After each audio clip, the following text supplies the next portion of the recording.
Oi pessoal, espero que todos vocês estejam bem.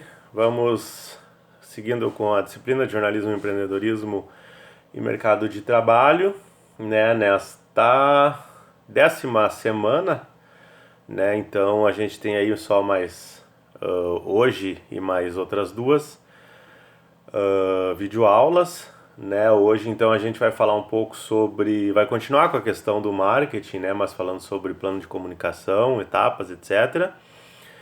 E aí na semana que vem, dia 15, vocês, né, tem até semana que vem daí para enviar a avaliação 2 e aí o texto mesmo da avaliação 2 dá conta do tópico que está previsto, né, que é o uso da internet, né, nos empreendimentos, etc.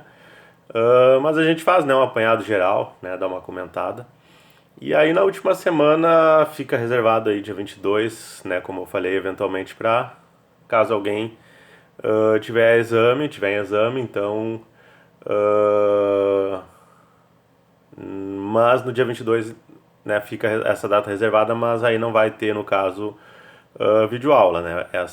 Então temos mais essa de hoje e a da semana que vem. E aí a gente encerra então esse semestre alternativo, né, que vocês estão enviando os textos aí semanais, então tem mais, restam só mais dois, né, que é esse de hoje e o da próxima semana.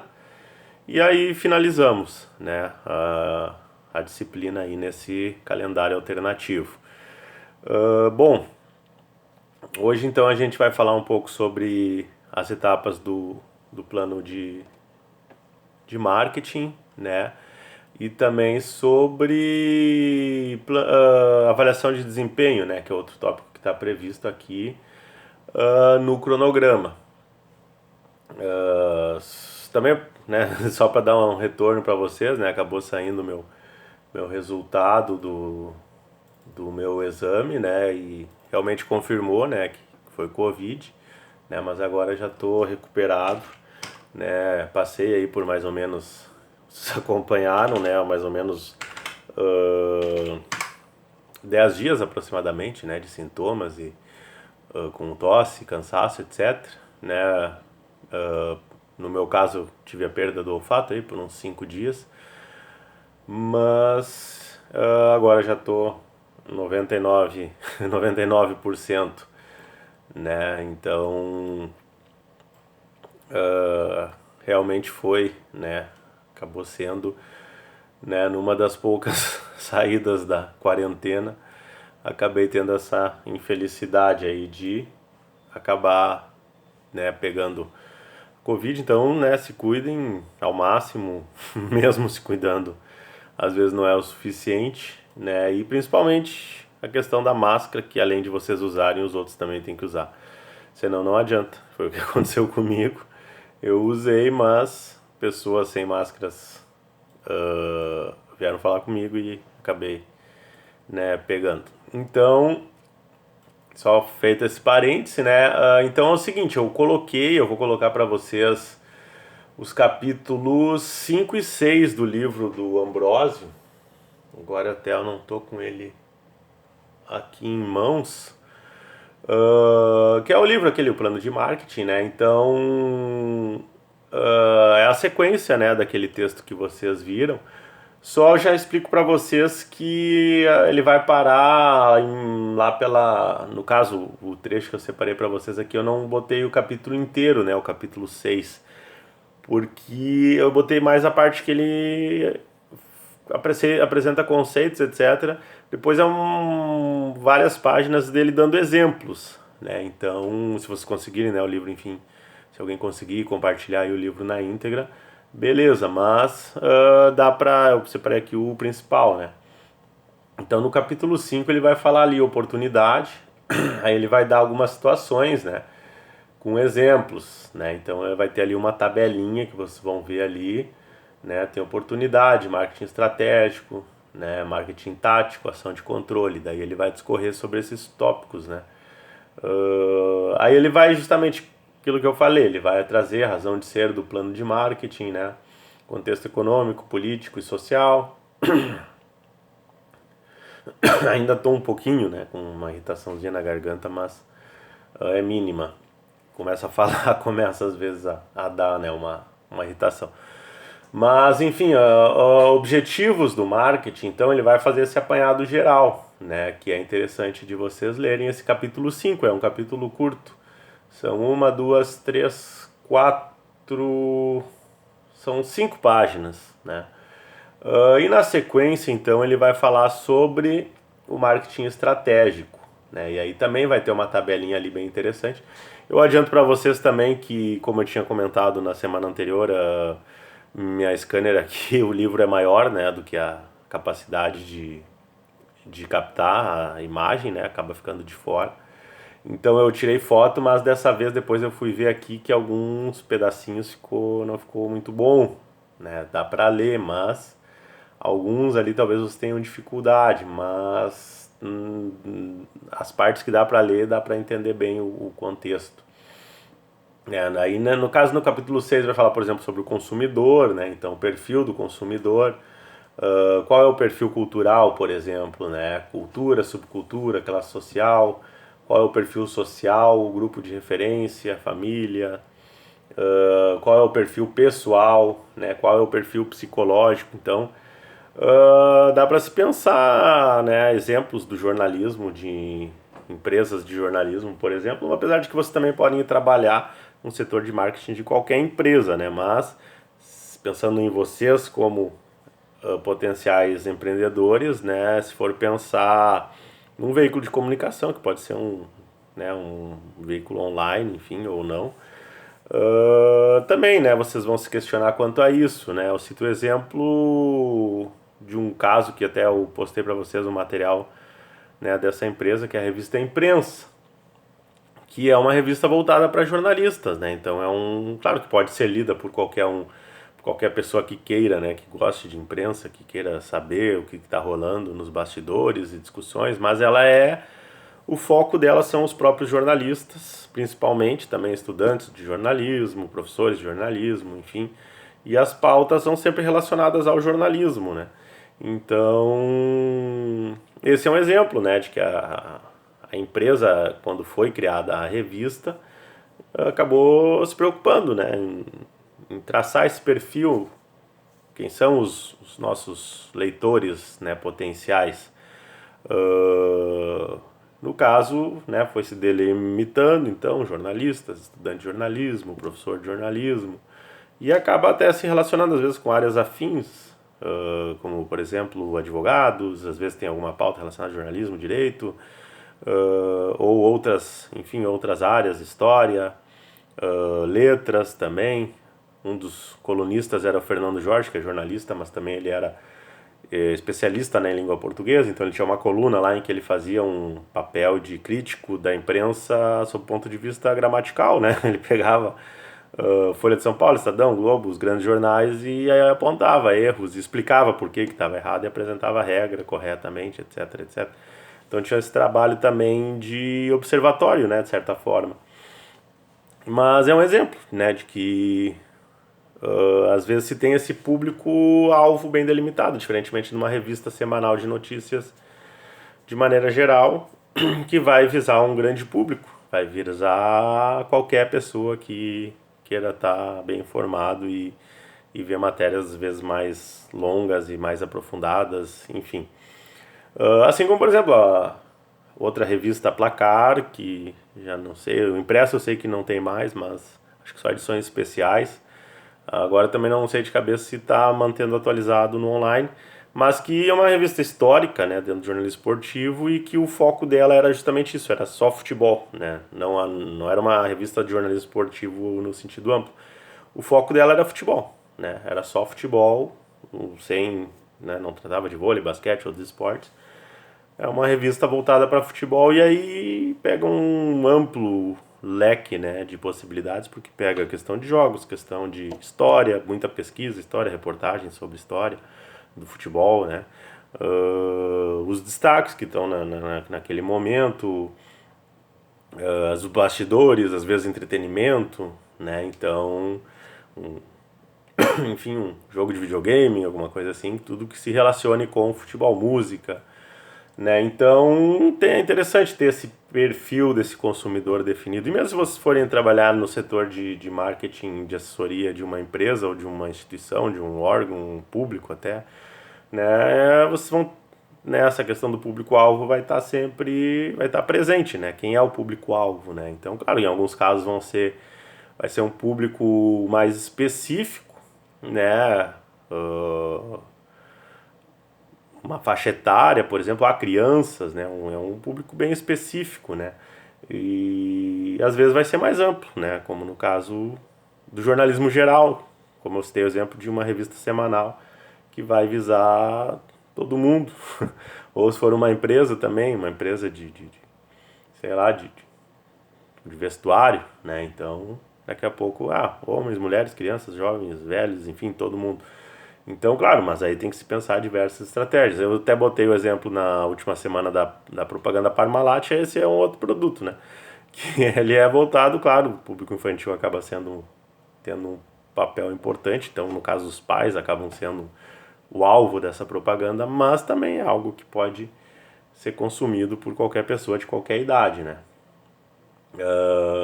Então, aí vai ter ali consumidor individual, quem é o iniciador da compra, né? Quem lança a ideia, quem é o influenciador, quem decide a compra, né? Então tem isso. Por exemplo, no caso das crianças, muitas vezes, claro, tenta-se captar a atenção da criança, mas o consumidor que paga acaba sendo os pais, né?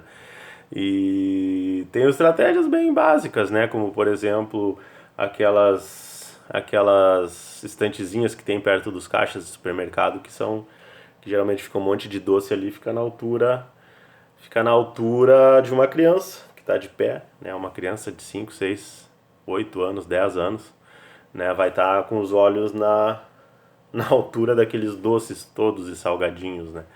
Isso é uma estratégia, né? Então a gente adulto tem que se abaixar para pegar, mas ali está na altura certa para criança tá ali na fila do mercado e dar de cara com Kinder Ovo, com um bombom, um chocolate. Então é algo estratégico, né? E universal, de certa forma, em todos os lugares, mercados do mundo é adotada essa estratégia. Muitas vezes adota sem nem saber porquê, né? Mas essa é a origem, né, dessa estratégia, que é o público infantil que está ali acompanhado dos pais no mercado e está com a cara enfiada num monte de doce e de guloseimas. Então, tem o mercado, né, aí tem o histórico, né, do mercado, o mercado no sentido, agora não de supermercado, como eu falei antes, mas, né, como consumidores de maneira ampla, né, geral, um setor específico, né, uma área. Então vai trazer ali o conceito, né, o histórico também, então vocês podem dar uma lida nessa parte também. E aí começam os exemplos que eu falei, aí eu coloquei 3 páginas, né, com os exemplos. Depois ele vai seguir, né, na sequência tem mais umas 6, 7 páginas de exemplos. Mas 3 pagininhas aqui dá conta, né, até para não ficar muito. Então o total desses capítulos aqui são 12 páginas, tem 13 o arquivo, porque eu botei a foto da capa também, né, do livro.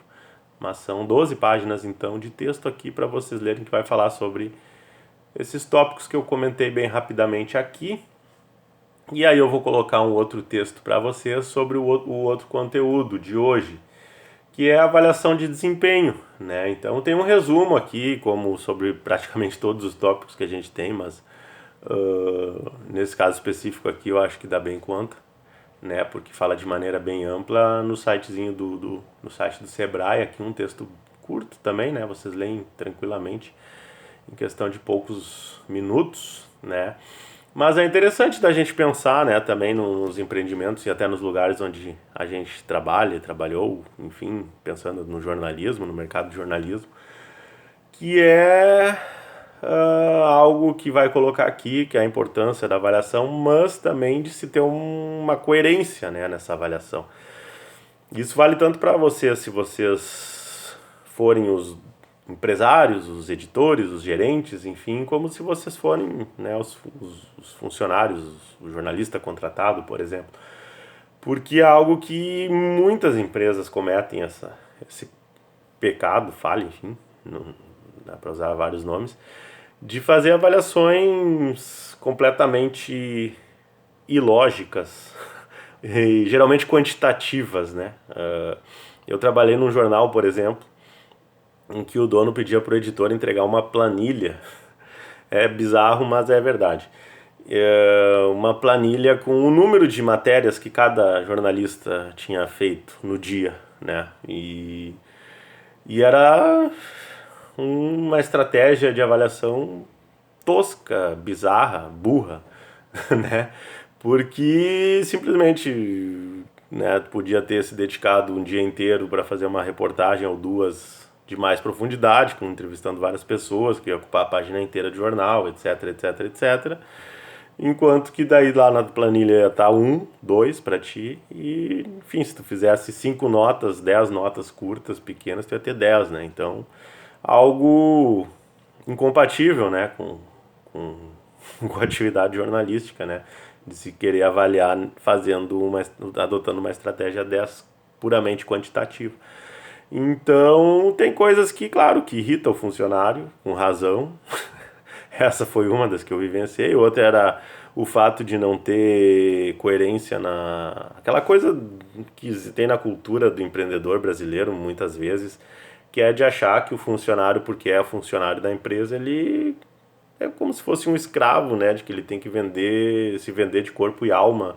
Então o sujeito tem que estar trabalhando 8 horas, ele tem que estar fazendo alguma coisa, né? Porque tá perdendo tempo, tá perdendo dinheiro. Então o cara é jornalista, mas se ele tá ali tomando um cafezinho, não, ele tem que estar ali. Então põe ele a organizar os arquivos do jornal, né? Então isso acontece. Só que a falta de lógica, de coerência nisso é o fato de que muitas vezes o jornalista, principalmente no caso específico do jornalista, faz muitas horas extras, né, e não tem essa compensação, né? Então, eu também trabalhei nesse mesmo jornal em que às vezes a gente encerrava, né, as matérias daquele dia, tinha que ficar 2 horas a mais, 2 horas para fechar as horas diárias, né?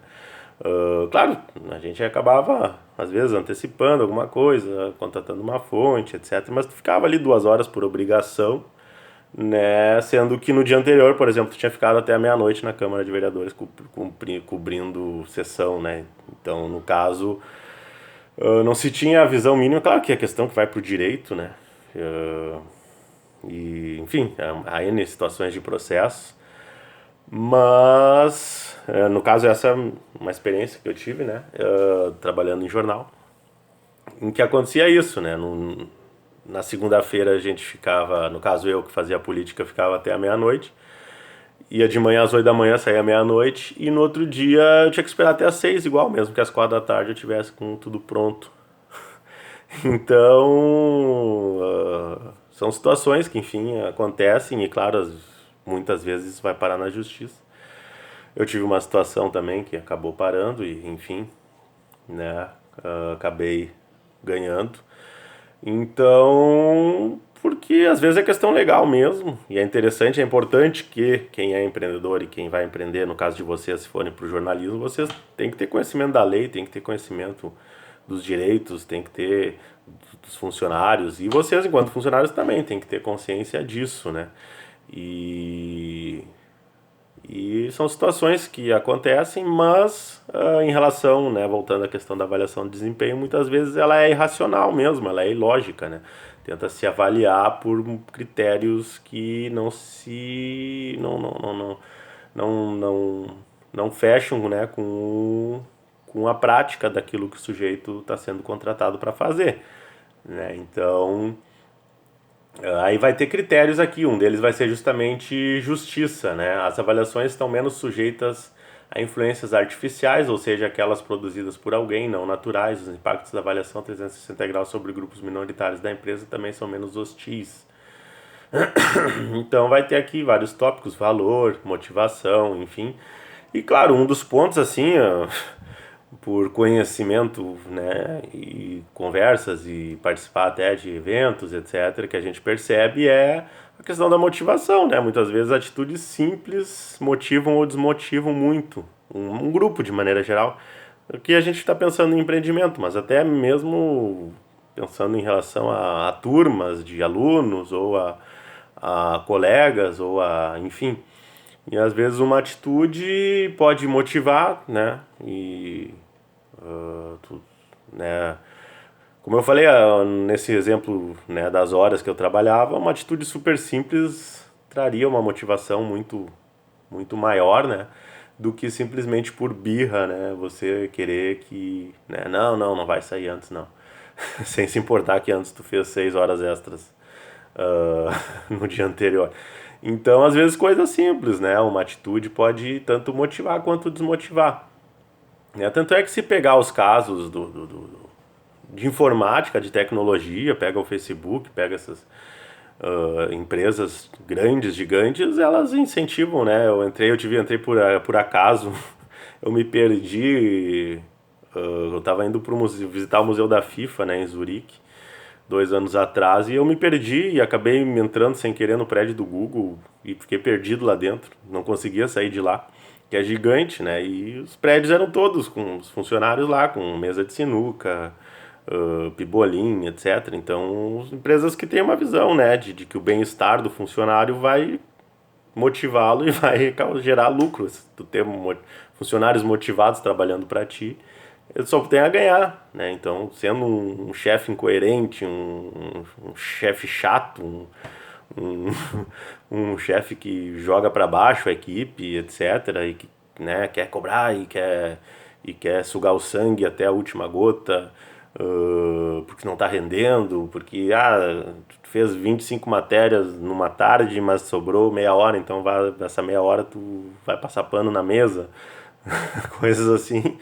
Então é uma visão antiquada, né? Uma coisa do passado, mas que um número absurdo de empresas ainda vive disso, ainda pensa assim, né? Então, só que os grandes, né, os cases de sucesso, se vocês forem pegar, né, cases de sucesso, vão fazer o oposto, né? Vão incentivar, vão se preocupar, né, com os funcionários, e principalmente em relação à sua satisfação mesmo de estar trabalhando na empresa, né? Então, as grandes empresas realmente elas têm essa preocupação e esses cases de sucesso mesmo. E no jornalismo, o jornalismo é empresa, né? Os jornais, as empresas jornalísticas são empresas. Então, muitas vezes elas seguem essa lógica, né? De pressão, não está rendendo, tem 50 currículos aqui que eu posso chamar para o teu lugar, né? Achando que isso vai fazer o cara melhorar. Então, coisas culturais que todos nós temos um desafio absurdo, gigantesco para mudar essa cultura. E às vezes a gente cai num lugar que é assim e sozinho a gente não consegue mudar. Eu já caí em lugares assim, tanto bons quanto ruins. Então seria isso por hoje, pessoal, e fica então esse material, esses 2 textos aí para vocês lerem com o vídeo, né? A gente tem aí essa penúltima videoaula, semana que vem, dia 15, então tem a última, e dia 22 fica aí para, se precisar, né, o exame. Tá bom? Um abraço a todos, fiquem bem e se cuidem.